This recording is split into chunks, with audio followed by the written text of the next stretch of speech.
Welcome back to year 13. The thing I mentioned at the end of last session was weak acids diluted by bases. Forms a thing called a buffer, which is the title on there. Now buffers, very much a biological thing in terms of use. It's a way of regulating the pH of, well, reactions if you need to, or systems in biology that you're doing in a controlled way. So, what is a buffer? A buffer is a solution that resists the change of pH. Now you might think, what does that actually mean? Well, that means that if you've got the solution and it is at whichever pH it is, let's make an example of 5.5, 5.5 pH, you add acid to that, it will stay at 5.5, near as damning. If you add alkali to that, it will stay at 5.5, near as damning. Until eventually you run out of one of the two chemicals that go into the buffer. So what do you put in a buffer? Well, there are two schools of thought about making a buffer. One is you do what we were talking about at the end of last lesson, which is take a weak acid and add strong base to it, but not enough to get rid of all of the weak acid.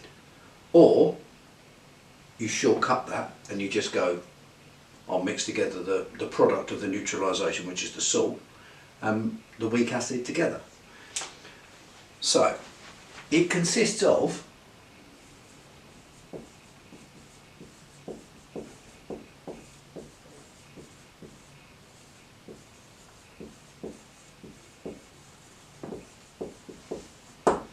those two things. And you literally put the two things together. You can do it in a very, very simple way. A bit of a random buffer is get some weak acid solution and just spoon in some of the solid salt, stir it around, it will be a buffer. It'll be a bit random, but it will work as a buffer and it will resist pH change. So one of the things you get asked in questions about buffers is, how does a buffer resist pH change or work?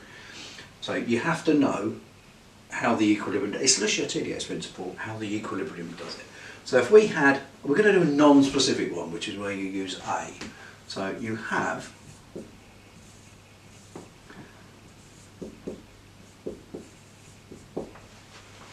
non-specific equilibrium. And then what you haven't got is the low level of these two that you get from just the way that weak acids dilute into water and ionise. What you've done is you've pumped up that as well. So you've added extra of that on top of what came from that. In fact, the amount that comes from that over there is very tiny, and the amount that you add swamps it massively so you don't see it. So what you've got is a significant amount of that and a significant amount of that, and whatever level of that determines the pH of the actual buffer solution that you've got in front of you. Now, the two things that you can do to it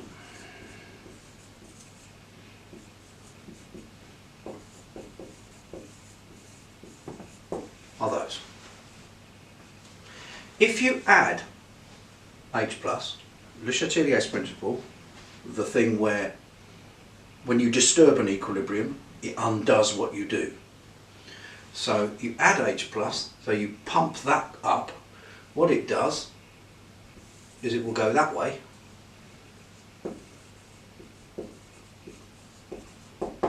and form more HA than there was originally, and remove all the H+ that you've done, returning it very rapidly to the pH value that is set by that original H+ concentration.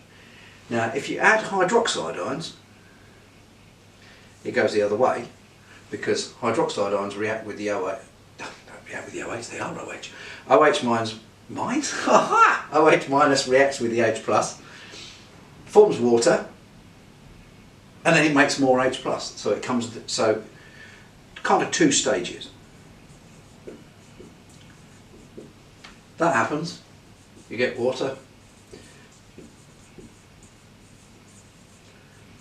and you do that until all the OH minus has gone and the H+ is back to where it was. At that point, the buffer has done what it does.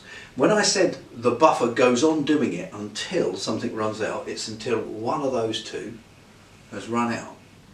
So the higher the concentration of these, the more resilient your buffer will be, or the longer it will last before it tips over the edge and fails.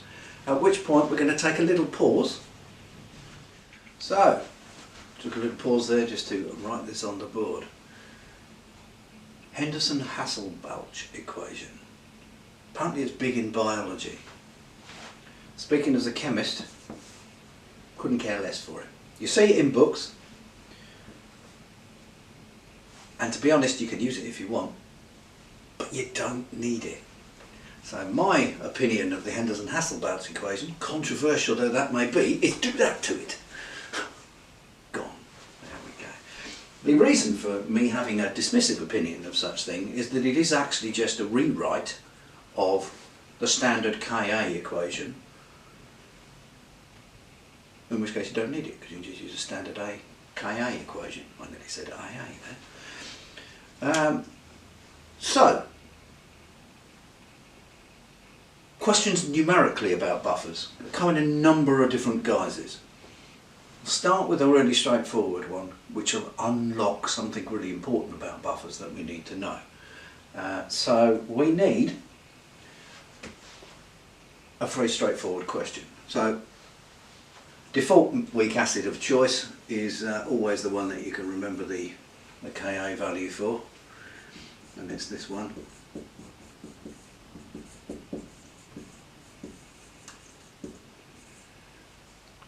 And it's the ethanoic acid and that. So when you do that, to make the buffer, you have a concentration of that, and that goes in as a salt, usual salt of preference is a sodium salt. So you have the acid itself as a concentration, and you have an increased concentration of the sodium ethanoate in this case, because it's ethanoic acid. It does have to be the same one, it can't just become random salt. So if we had those, and if we had those as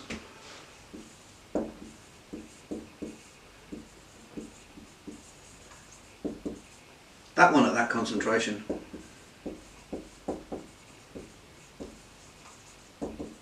and that one at that concentration, we know the Ka. What we're therefore asking is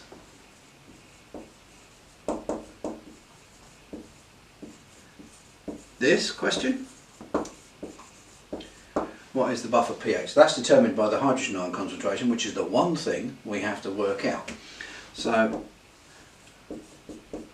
as we have done on a number of occasions already, Ka equals the thing we are going to end up determining, which is the pH via the H plus concentration, times the concentration of that, which comes from the salt, and that, which is the weak acid itself. Got the numbers for those already. They're there and there. So 1.75 times 10 to the minus 5, the H plus concentration we need to determine, that one, and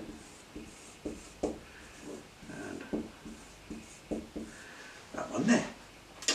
So concentration of H plus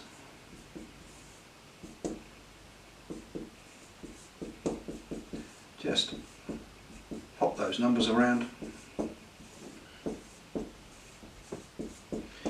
and you work that out. It's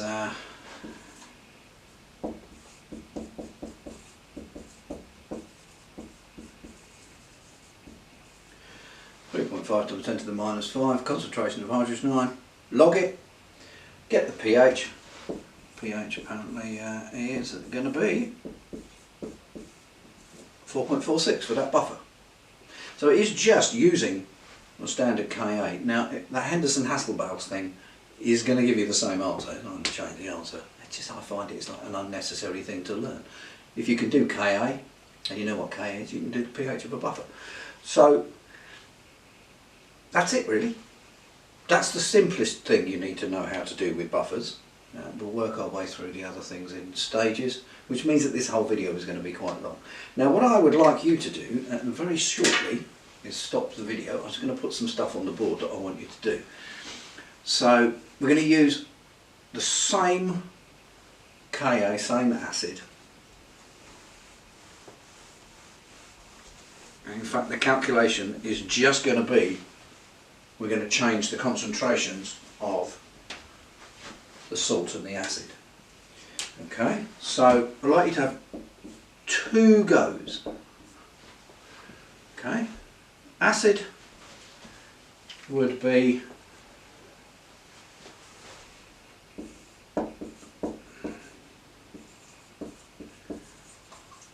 might be quicker if I didn't put the concentration in. Just 0.25 for that. Okay, I'd like you to do that and work out the pH of the buffer. And then this is a much less resilient buffer because these concentrations are lower than this one. So 0.06, 0.03. So you've got those 2 to do right now. So we're going to be pausing the video in just a moment. And then once you've done them, we'll come back and we'll just listen to me say something about that and move on to the second sort of calculation. So we're going to pause the video and I'll see you after you've done the calculations. Welcome back. What did you expect? Can't do all of this without having a cup of tea. I'll get back to that when you're doing your next little bit of work. Now, I hope you noticed that the pH came out the same for those 2 examples I just asked you to do. If you didn't do them, what did you hear me say? You should have done them. Because that's the whole point, is that you do these things. Now, the reason for that, which you may have spotted, or you may not, is that the ratio between the 2 concentrations in those, the question I did on the board and then the 2 that you've just done, was exactly the same. One was twice the other. And the result is that you get the same pH of buffer, because buffers are not about absolute concentrations, they're actually about the ratio between the 2. So if you want to make a more resilient buffer, you have the same ratio of concentration, but both of them are bigger. There you go. Now, that's one of the things about buffers that you need to know. So now, let's turn the question inside out. Because what you did the first time is, here's what we had, what would the pH be? Kind of not what you want in the real world. In the real world, if someone says to you, oh, we need to buffer this at a particular pH value. So let's say we need to do a construction of a buffer 5.50 as the pH. So you can't just randomly pick stuff and put it together, because it's a bit, well, you could do it by trial and error, but no, really. So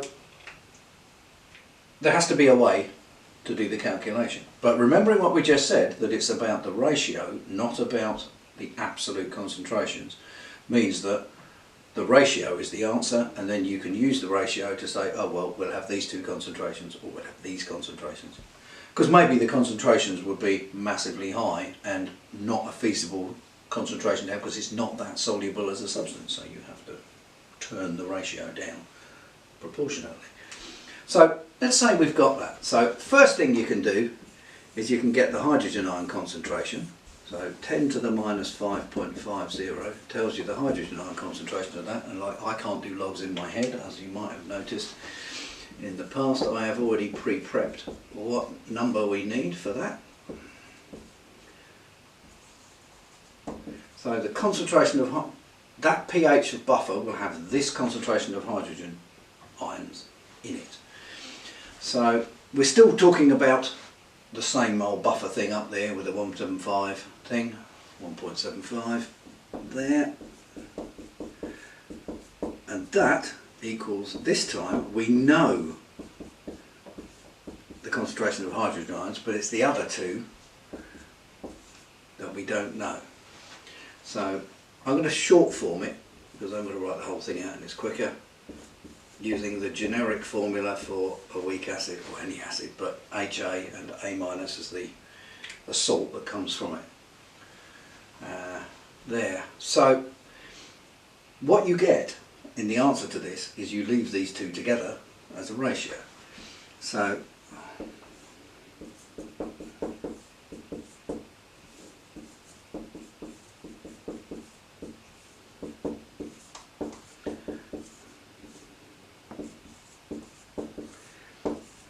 you do that, and then you work that out, and you work that out. I've forgotten that. I looked at it just then and I forgot it. 5.534 over 1. That means that, because that's 5.534 times bigger than that. There we go.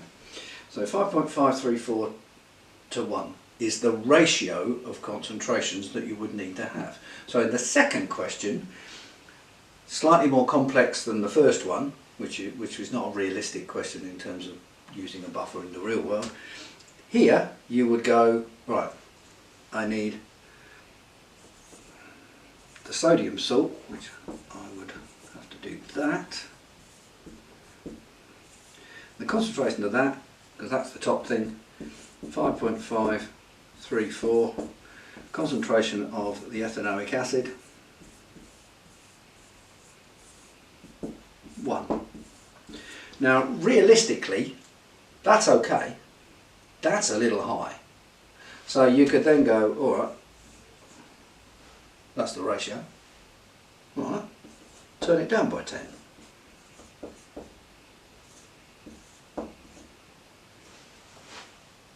Turn it down by 10. Altogether more realistic concentrations, but all they have to be is in that ratio. So you could just as easily be, I have to go and quickly look at this number. Oh, there we go.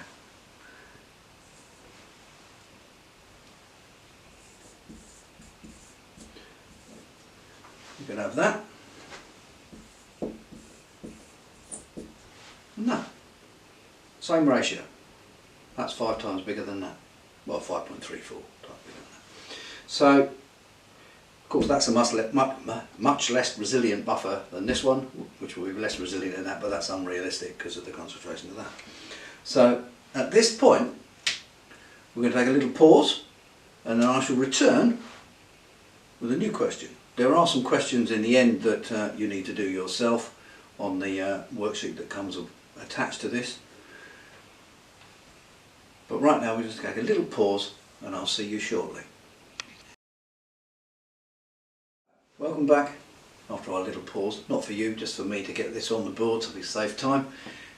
Time to change the acid, I think. I'll get a bit fed up with doing ethanoic acid all the time. So this is propanoic acid, slightly weaker, Ka is a little smaller, not massively, and this is not a follow-on from what we've just done. This is only because you see this kind of exam question as well, which is what would happen if you mix together these and these systems of instructions in a practical, make a buffer up using this volume of this volume of this, what pH will your buffer be operating at? So you're mixing together 250 of one concentration and 500 of not the same concentration of sodium, salt of propanoic acid and propanoic acid. So you can work out the concentration of the propanoic acid. Now you've got to remember, a bit like I said last time I think, this one dilutes this one and this one dilutes this one. Total is 750. So what you've got there, 250 of the 750 was sourced from the 0.2, and that will tell you the concentration of the propanoic acid, which I've termed HA for short form. And for the sodium propanoate, which is the A minus, it's 500 of the 750, and the concentration it went in at is 0.15. And you do those, this one, yeah, 0.06666 endlessly, and the other one is 0.1. So those are now the concentrations of those. So you do that in the standard Ka calculation that we've been using, where you put those in, out of it comes the hydrogen ion concentration, and you do that, and the hydrogen ion concentration, if you do those and work it all out, is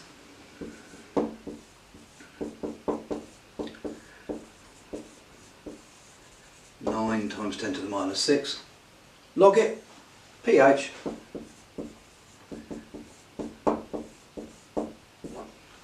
5.05. There we go, done. So we're just going to take a little pause whilst I wipe the board, ready for the last question. So, much more realistic question, a little bit more complicated. Realistic because if you're going to make a buffer, what you're actually going to do is going to be given the two solutions that you need to use, and you've got to know which volume of which one you need to put with the other one in order to get the pH value that has been determined by your desire to have a particular pH buffer. Now this is the same as the example, not the one I've just done, but the one a little bit earlier, where we had 5.5 ethanoic acid ethanoate buffer, and we had that ratio 5.534 to 1. So we're just going to use that example to take us on to how much would you use of each solution. So here it says what volumes of, now all the questions I ever see at A level they're the same concentration, because otherwise you got involved in dilution effects and stuff. I would hate to see a question like that. So they're both the same concentration, so they dilute each other equally, so it doesn't mess with the pH of the buffer. So it's how much of the ethanoic acid solution would you put with how much of the sodium ethanoate solution, and you need to get a 5.5 as the buffer. So when you look at that, you go, got to be in that ratio, 5.534 to 1. So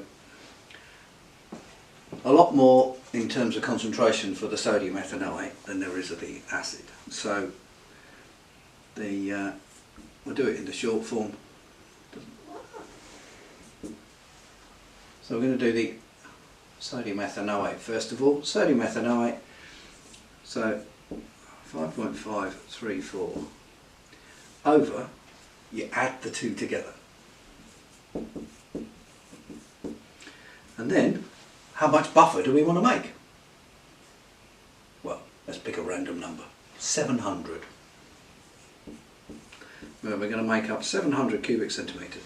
So how much of the 700 cubic centimetres of buffer needs to be coming from the sodium ethanoate solution? So you do that. For the ethanoic acid, it's now 1 over both of them added together. And that's the proportion of the 700 cubic centimetres. And if you work those out, as if by magic, the answers are 593 cubic centimetres of that, and funnily enough 107 cubic centimetres of that, because if you do it right, it adds up to your volume that you was thinking of. So you do that. So what you're doing is you're apportioning the volume from the ratio by using whichever part of the ratio you're needing on the top, and the total of the two on the bottom multiplied by the volume of buffer that you're being asked to make up. It might be only 50, it might be anywhere in between, and good even smaller. So kind of reaches the end of buffer calculations, other than you've got to do some practice yourself. And we'll just come to that in just a second. I want to say just one thing about biological buffers. Your blood, well, any blood of a living thing, is a buffered solution. It's carbon dioxide forming hydrogen carbonate ions and making a carbonate ion buffer. So blood is buffered, which is a good job really, because it's part of homeostasis to keep it the same. This is why carbon dioxide is carried in your blood as well, in the plasma. And now you're ready to answer the questions that are on the attached sheet about what pH will a buffer be, how do you make it up, what ratio, it depends on the question. And then you'll be well practiced. I can imagine if you've got any scientific content, if you're doing any biochemistry thing at uni, buffers are going to appear. But there we are, we're done for the second half of today's stuff, because I did one of the other ones earlier.